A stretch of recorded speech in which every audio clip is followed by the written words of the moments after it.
안녕하세요. 법무법인 오성 파트너스의 이규성 대표 변호사입니다. 계약을 할 때 중요한 것은 사전에 계약서 내용을 잘 검토하는 것인데요. 특히 영문 국제 계약서의 경우 국가별로 다른 법과 상황의 차이가 있기에 더 꼼꼼한 검토가 필수라고 할 수 있겠습니다. 오늘은 영문 국제 계약서상의 면책 조항에 대해 살펴보겠는데요.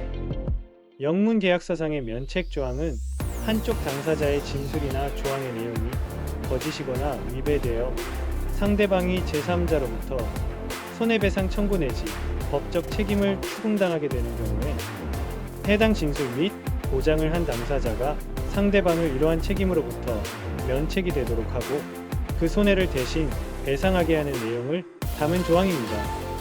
쉽게 말씀드려서 당사자가 한쪽의 계약 불이행이나 제3자에 대한 의무 불이행으로 인한 손해에 대하여 책임을 부담하지만 그 외의 간접적 손해나 확대된 결과적 손실에 대한 배상 의무는 면책하기로 하는 약정인데요. 사안에 따라서는 계약 불이행에 따른 직접적인 피해뿐만 아니라 그 불이행으로 인한 결과적, 간접적 손해까지 배상하도록 규정하는 경우도 있습니다. 그렇기 때문에 책임 범위 및 배상 범위는 계약서상의 면책 조항을 어떻게 명시하느냐에 따라 달라질 수 있는 부분인데요.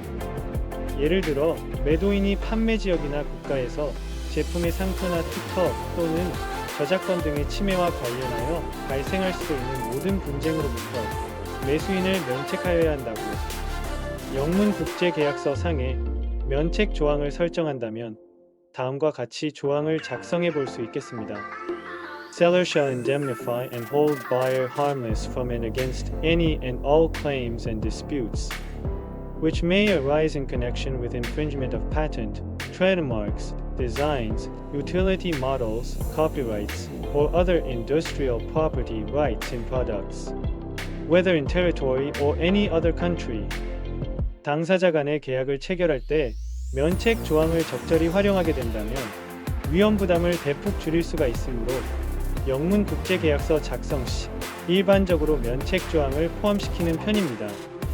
다음으로 영문 국제 계약서상의 디폴트 조항에 대해 살펴보면 디폴트 조항이란 과태 약관이라 하여 계약 당사자 중 어느 한쪽이 계약을 이행하지 않을 경우 어떻게 할 것인지를 명시하는 계약상의 조항인데요. 해당 조항을 넣는 이유는 계약 체결을 유지하고 명시된 조건을 준수하도록 일종의 강제성을 부여하는 것이라고 말씀드릴 수 있겠습니다. 디폴트 조항은 다양한 형태의 계약에 활용되는데요. 매매 계약에서의 디폴트 조항에는 보통 매도인이 계약서상 인도 시기까지 상품을 인도하지 않을 경우 또는 매수인이 결제일까지 대금 지급을 하지 않을 경우 그에 대해 어떤 조치를 취하게 되는지를 명확히 하게 됩니다. 보통 디폴트 조항은 계약을 위반하지 않은 당사자가 약정 종료, 손해배상 또는 행동방침의 이행 중 한 가지를 이행하도록 하는데요. 영문 계약서상의 디폴트 조항은 다음과 유사한 형태로 기재하게 됩니다. Should any party to this agreement default in any of the covenants, conditions, or promises contained herein, the defaulting party shall pay all costs and expenses, including a reasonable attorney's fee, which may arise or accrue from enforcing this agreement or in pursuing any remedy provided hereunder. 보통 다른 국가의 언어나 법률 또는 국제법 등에 대해 알고 있어야 국제 계약서를 보다 안전하고 꼼꼼하게 검토할 수가 있는데요. 이것은 단순히 영어를 좀 잘한다는 것을 넘어 풍부한 법률적 이해를 기반으로 해야만 가능한 일입니다. 국제 영문 계약서를 들여다본 적이 있는 분이라면 잘 아시겠지만 법률 영어와 일반 영어에는 상당한 차이가 있는 편인데요. 그리고 계약서의 특성상 기업 내부에서의 검토도 중요하지만 그것만으로는 부족할 수 있습니다. 회사 자체적으로 검토를 철저히 하시더라도 최종적인 검토만큼은 기업 법률 전문 변호사, 특히 영미권에서 정통 영어 교육을 받은 해외파 출신 변호사를 통하여 받아두는 것이 안전합니다. 저는 하치키스 스쿨이라는 미국의 보딩스쿨에서 고교 과정을 이수하였고 아이비리그인 브라운 대학교에서 기업경제학을 전공한 뒤 미국 메릴린치의 투자은행 부문에서 애널리스트로 활동하다가 연세대 로스쿨을 졸업하고 변호사가 된 뒤 삼성물산 건설부문 법무팀에서 변호사 경력을 쌓아왔었는데요.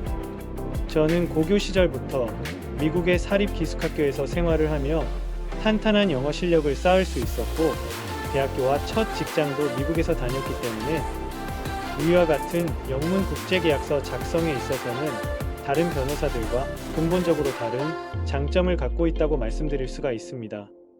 복잡한 외국법을 쉽게 이해할 수 있도록 도와드릴 뿐 아니라 억울하거나 불평등한 계약을 하는 일이 없도록 풍부한 국제법 지식과 국제거래 노하우로 전문적인 조력을 통해 안전한 거래를 도와드리고 있는데요. 계약 외에도 협상이나 여러 가지 측면에서 원활한 영어 실력으로 조력을 해드리고 있사오니 영어를 활용한 국제적 법적인 대응에 있어 조력을 필요로 하시는 분들께서는 아래 번호로 연락 주셔서 편하게 상담받아 보시기 바랍니다. 감사합니다.